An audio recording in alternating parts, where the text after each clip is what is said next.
Welcome to Dark Knight Films Reviews and another action movie night. Tonight, I will be reviewing Lethal Weapon 2, released in 1989. Lethal Weapon 2 stars Mel Gibson, Danny Glover, Joe Pesci, Joss Ackland, Derrick O'Connor, Patsy Kensit, Darlene Love, Traci Wolfe, Mark Rolston, and Steve Kahan. Lethal Weapon 2 is directed by Richard Donner. Now this one was written by Jeffrey Boam, based on a story by Shane Black and Warren Murphy. Now, Warren Murphy was the creator of the Destroyer novels, which introduced another character that would get his own movie later on, which has a soft place in my heart, which is Remo Williams. Unfortunately, this film was not a good experience for Shane Black. Shane Black was originally going to write the screenplay just like he did with Lethal Weapon. But the studio did not like him and Warren Murphy's ideas and didn't want to go in the dark direction that he was ready to head into. So they brought in Jeffrey Boam to write the script fully. It's a shame that Shane Black had such a bad experience in this film, because this is one of my favorites in this series. I still love the connection between Mel Gibson and Danny Glover. They just have such good chemistry working off of each other. Our newest villains are totally badass. I mean, not in the same way as the ones in the first film with Gary Busey, but in a totally different way. Joss Ackland is so... His Arjun Rudd is such a arrogant asshole character that he just grates on your nerves. And the Derrick O'Connor's Peter Forstedt is every bit as charismatic and fun as a character as Mel Gibson, except darker. And there's this one sequence when Mark Rolston's character of Hines ends up getting killed because he failed, and it has a really cool kickback to later on in the film when the same thing is happening. He's, Peter is being, berated big time by Arjun, and he's just looking around, and Joss Ackland's Rudd asks him, "What are you doing?"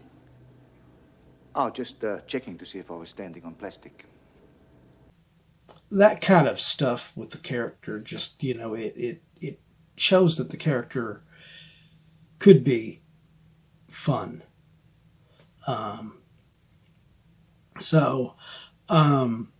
And of course you get the return of Darlene Love and Traci Wolfe. And along with them, you also have the returning Damon Hines and Ebonie Smith playing all of Murtaugh's children and everything. And you also have, for a brief little few moments in there throughout this movie, you have Mary Ellen Trainor reprising her role as the psychiatrist and everything. And she is just as a character, she's just fun to have pop in every once in a while. Especially when she comes into the room where Danny Glover's Murtaugh is stuck on a toilet where a bomb is about to go off, and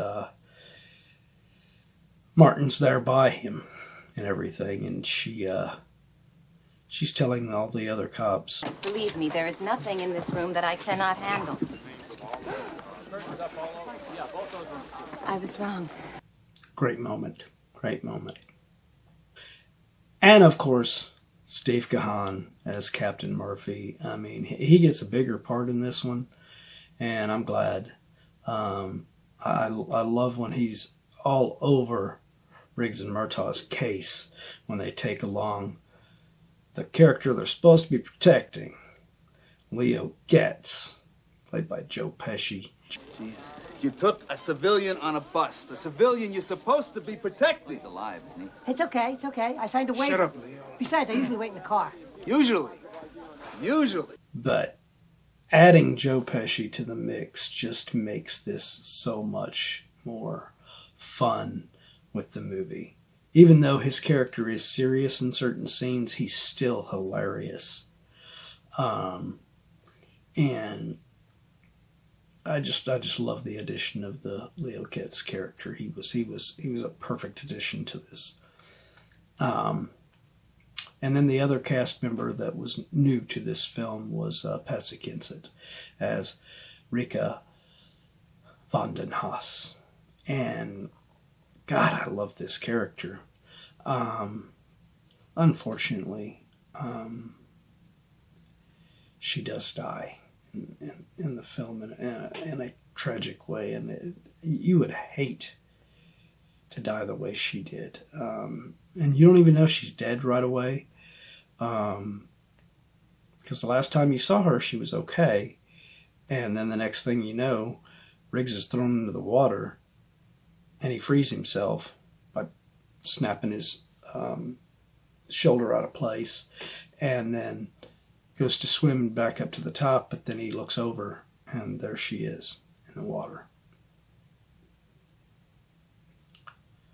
So sad in that moment, because she was so good. And her and Mel had a really cool chemistry in this, too. So I'm sort of on the fence here whether or not I think that was a good idea to kill her off, because I think they worked really well off of each other.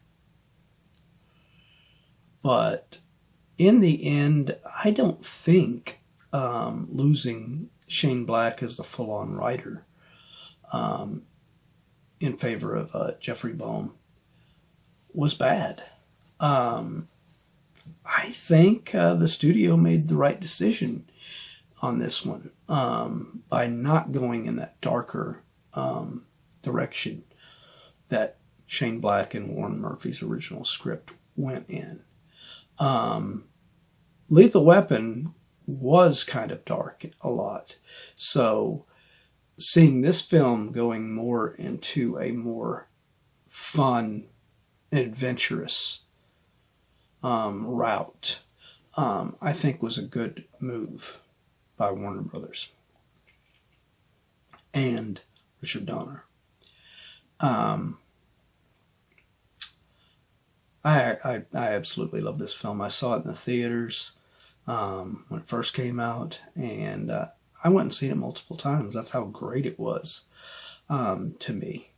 I will give Lethal Weapon 2 from 1989. I will give this film a 9.8 out of 10. I mean, this film is damn near perfect. There's not much about this film that I can say anything negative about, because it is such a good film. The dialogue for these characters, the interactions between these characters is great. Bad guys, good guys, it does not matter. This film is perfect almost perfect in my opinion. So, yeah, What did you guys think of Lethal Weapon 2? Do you agree with my review? Do you disagree?